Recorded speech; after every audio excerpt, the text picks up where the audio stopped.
Attention, duelists! If you could all stop staring at my hair for a moment. We are back with another video. Good morning, duelists. Happy Sunday, and duelist enthusiasts as well. Today we're going to be going through the news from the week through Yu-Gi-Oh organization and see what's new in the OCG and TCG for Yu-Gi-Oh.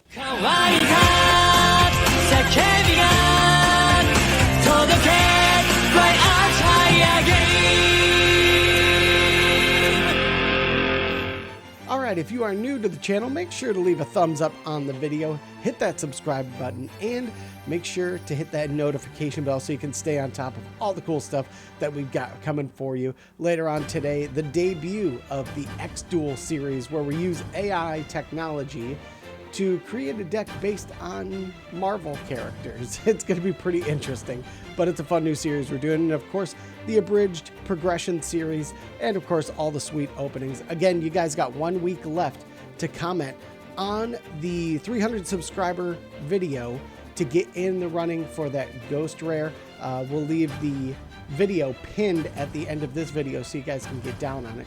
But let's go through some of the news that's come out this week. So this is really funny. Just as I cut the mic off, I went back to the homepage of Yugioh organization, and this just dropped. Looks like we're getting some kind of Kuriboh retrain. I have not looked at this yet, but this is the first look of the monster.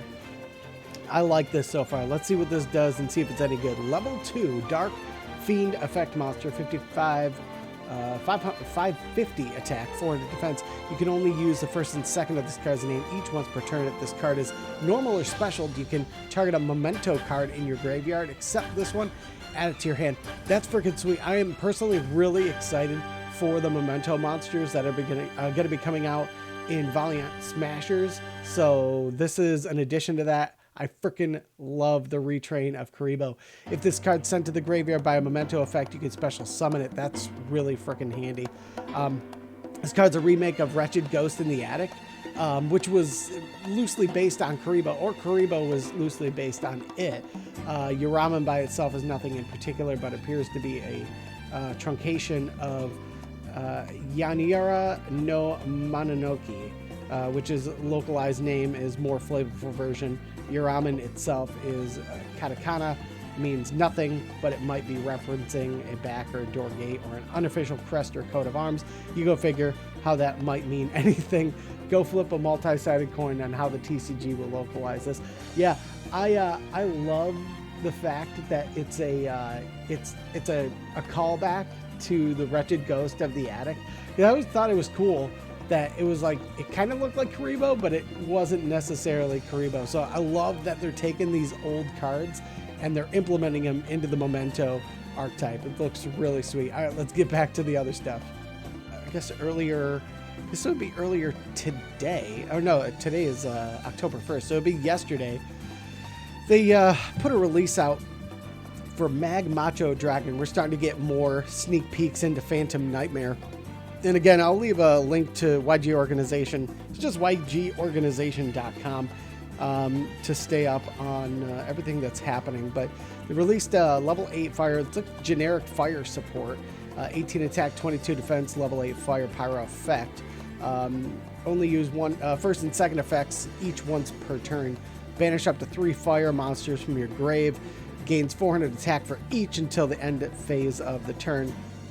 And then 2, if a face-up monster is controlled, you control, destroyed by card effect while this monster is in your graveyard, you can special summon it, but banish it when it leaves the field. Then draw a card. So once it's special summoned, you get that bad boy out, and then you get to draw one. Not bad. I like some of the generic fire support that they're cooking up. Quarter Century Duelist box. This is like the holiday box that the OCG gets, similar to like Marvelous Mavens, the one we got last year. I don't know if we're getting a holiday box this year, to be honest with you. It might end up being the rarity collection. That might just count as what's happening, but it looks like it's going to be roughly, I don't know, like 45 bucks US, but it's 4,950 yen. It comes out 2 days before Christmas. It's the Quarter Century Duelist box, OCG. It's a super luxurious limited edition item. includes 5 items. So again, OCG comes out with some really cool products, cooler than any of the stuff we get here in the TCG. But there's 60 different cards, 25 ultras, 35 supers, and then the cards per pack are random, obviously. 30 cards also come in quarter century secret rare, so just flooding them. All cards come in secret rare, so super shiny pack. And then 1 quarter century duelist box token pack, 4 cards per pack, 30 different tokens. So I'm interested to see, maybe we'll get some early reveals, maybe the week of Christmas, like leading up to it. Yeah, that'll be interesting. So hopefully we can see some of the tokens that come out, because I guess that's a nice thing too, is I think tokens are legal to use whether they're OCG or TCG. 3, 1 special duelist magnet card holder. It has a loader designed to display some of your favorite cards and an original design with Yu-Gi-Oh engraved upon it. Also includes a transparent duelist card protector. 4, 1 special storage box. It's a paper storage box. Has a design benefiting the 25th anniversary of Yu-Gi-Oh card games. Interesting.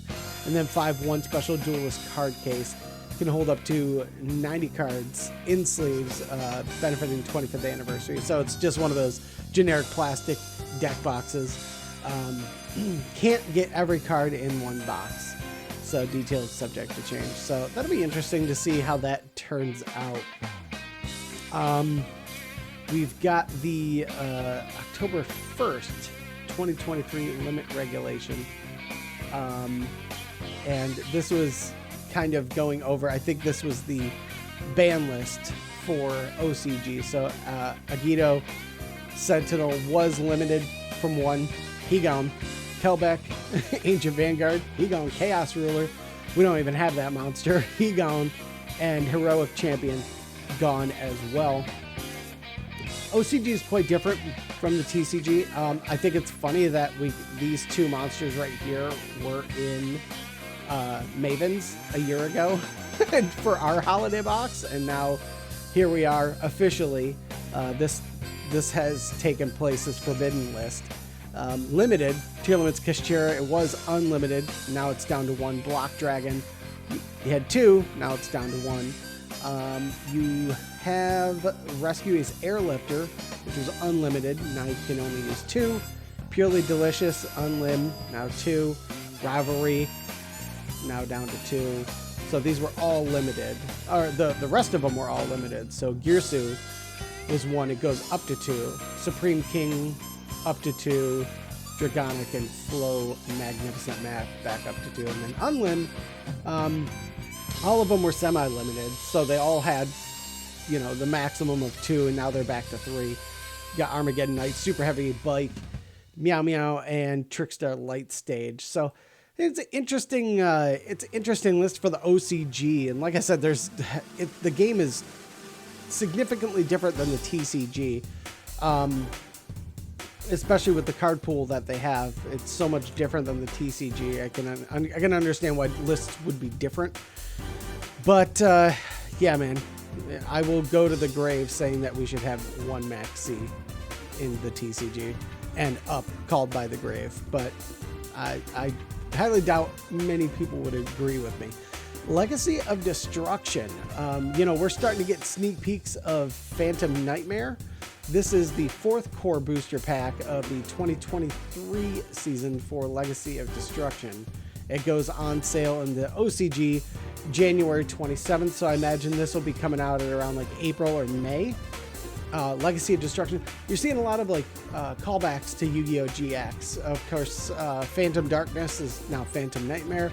Light of Destruction, Legacy of Destruction, and support too. So Phantom Nightmare has the Yubel extension stuff, and that, of course, the Phantom Darkness had the original Yubel stuff as well. So obviously it gets the bonus pack because OCG is super cool. And they have the quarter century secret rares as well in the set. So very, very limited. I mean, we're starting to get sneak peeks of Phantom Nightmare from the OCG. So we're not going to start getting sneak peeks until maybe November, but most likely December for Legacy of Destruction. So I wouldn't hold your breath for at least the next month and a half if we want to try and get some sneak peeks into that. Jumping into the tournament packs here, I'm a little interested because they've been teasing some tournament stuff pack, which is most likely going to come in the new OTS pack sometime here soon. I believe it's this month is when it comes out. They're starting to put some releases out, so it's a good sneak peek into what we can expect for the TCG. Abyss Dweller is down here, and they've also had, well, they've actually released quite a few sneak peeks into the OCG tournament pack. There was one video we did, we took a look at it, and I believe there was a Performapal monster, White Aura Whale, Saravis, and I believe it was, there was a spell card as well in there. Slipping my mind currently, but I thought it was interesting. There was a lot of cards in there. You know, we recently got the reprint of Saravis, which was a rare, and I believe that's going to be coming in as a super. I could see White Aura Whale maybe even being a super, just because of the White Aura support that's going to be coming out. But yeah, let me see if I can track down the this is the last volume of their releases for the tournament pack. So yeah, I'm interested to see what they're going to throw in the new OTS pack in terms of ultimate rare. I wonder if the support of Unchained, I wonder if this Unchained boost that we're seeing now, and the fact that many people consider it the best deck out there currently in the meta, if one of the Unchained monsters is going to be getting the ultimate rare treatment on that one. Normally you see like sometimes you get all monsters, you know, sometimes it really just depends on the current landscape of the meta. You know, of course we had a couple of OTS packs there where it was very monster heavy. Of course you had, you know, Sprite Blue, and you had Fenrir in the same pack as well. So it usually goes monster heavy. Sometimes they'll throw, you know, a spell card in there, like which they did recently with Thrust and Branded as well. But and it'll be interesting to see what they do for the OTS packs, what ultimates they're going to throw in there. My feeling is because they've done so many monsters lately, they may dip back and do some of the spells, maybe a spell that's being used out there that needs a reprint. Like I said, it is interesting that they were so light with the ban list here that who knows, they could even do something crazy like give Eradicator Epidemic Virus one of the ultimates, like as a crazy, you know, out of nowhere reprint. Who knows? Who's to say? We'll learn more, I'm sure, in the next couple of weeks as we get closer and closer to the release. But that's everything that's happened this week in Yu-Gi-Oh! And again, you can check out all this stuff at ygorganization.com. But hope you guys enjoyed. Hopefully it was helpful for some of you guys, and I hope you guys have a great Sunday. I'm going to watch the Toy Story football game, and we'll be back later for the first episode of the X-Duel series. Very excited about this. Appreciate the love and support. Make sure to leave a thumbs up, comment, and hit that notification bell and subscribe to the channel, and we'll be back soon. Till then. Deuces. Penguins!